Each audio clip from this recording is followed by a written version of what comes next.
We are Nigel Fink on Late Night with Fink on the subject of a growing epidemic in the United States, schools and funding.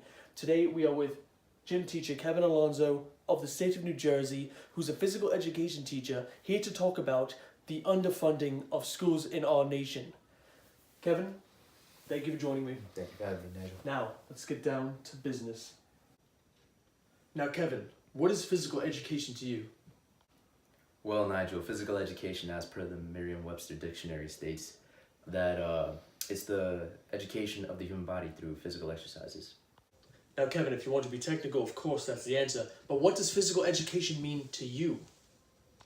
Well, to me, Nigel, physical education is kind of like a recess, just a break from, your normal classes, your core classes such as mathematics, language, social studies, science, biology, whatever the case is. It's a real distressant. Of course, when I was in middle school and high school, you would take these classes, especially nowadays in New Jersey.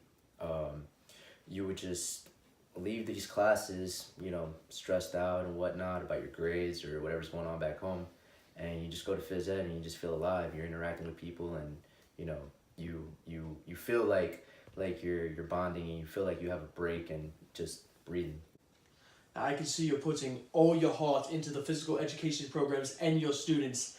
Now, for a newer program, something that might be funded in the near future, what do you envision for that? Well, Nigel, that's a great question. Firmly, I believe that a quality education program, or physical education program, should have the proper tools, such as, balls, fluff balls, basketballs, softballs, dodgeballs, if we're doing a unit on dodgeball, poly spots, a net, a basketball net, the allocation of a gym, if it's spacious enough, if we're doing a unit on soccer outside, if there's inclement weather, we need a transition to come in. Obviously, the transition of a locker room to the gym needs to be, up to date. Of course, the funding needs to be implemented to get all of these necessities for your students. Now, what value is being brought to these students from these programs? Well, Nigel, the value that this or quality program with proper funding has, it brings students sort of an atmosphere that, okay, well, if we're doing a basketball unit, we have basketball, so they're looking forward to it. There's nothing that comes out of the ordinary, out of the blue, that say basketballs are missing, like in other districts where funding isn't up to par and they don't have the proper tools such as basketballs. So seeing is believing. I always like to say that, especially in physical education. A student sees that a gym class is properly set with the proper materials and up-to-date materials. They want to be there, and their attitude changes like that, and they want to dive into basketball, soccer, or whatever it is that we're doing at that time. I can tell you're really speaking from the heart for your students and these programs. Now, on the statistical notes, what does the research say about these programs and the academics that go with them? Well, Nigel, there's a huge correlation between physical activity and academics. Basically, the CDC and researchers see that and studied that students, when they do physical activity, their cognitive functioning, thinking improves drastically. They also researched and they found neurotransmitters are improved in their brains, and basically they just de-stress. You're in a class, you're in math class, you're crunching numbers, and you go to gym class, and as a student, you're talking to other students, you're doing and engaging in activity, and you're basically just taking your mind off of these other subjects or whatever's happening at home. So the CDC also says around 225 minutes of physical activity for students in high school and 125 for elementary school students. the numbers do really show a strong statistic.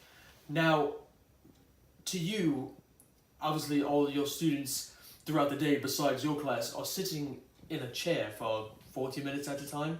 What does it mean for them to be moving to you, to move around and experience something other than sitting in a chair in a classroom all day? Well, it goes back to the last question. Research shows when you're moving, obviously you're burning calories, but also it's more of the social aspect. In a classroom, you're not allowed to talk. You're in there in a chair, you're listening to the lesson from the teacher, and you're basically just stuck there for 40 minutes at a time. When you're in gym class, you get a chance to socialize, to talk to your best friend about whatever subject, the task at hand. And it really just goes back to just de-stressing and just basically having fun. Now, what are the potential risks with cutting physical education programs across the country? Well, obviously from a social aspect, again, kids just need to socialize. You know, kids nowadays are on the phones, playing video games, and also we didn't talk about it when you asked me the statistical problem, but obesity is on the rise. You know, kids, like I said, they just don't move. They're in class 40 minutes at a time. And once they leave school, they probably just go back home and play video games, or they're on their phone, or they don't have access to sports or basketball or anything like that. You know, they're just caved inside their house or at school. So cutting these programs across the country, it's just not going to benefit kids from a health standpoint and from a social standpoint. Now, Kevin, I completely agree. Ladies and gentlemen, unfortunately, we are running out of time. Kevin, last question for you. What role does physical education play in the community of your students and as well at home with their families? Well, Nigel, I believe physical education plays a huge role in the community. More so, you know, sports brings the community together. You see that in varsity sports, you know, if state titles won. But we're talking about the benefits of students. Just less stress. Kids are more, you know, outgoing when they are doing a sport and exercising. Studies show that. And also from a family standpoint, if the mother is working 2 or 3 jobs or the father isn't home, they can actually take it out on gym class and actually burn those calories, have exercise, and they can go home with a proper attitude and a better social life with their family. Now, Kevin, great topic tonight on Late Night with Fink. Thank you for joining me, and I wish you all the best. Thank you, sir. Have a good one.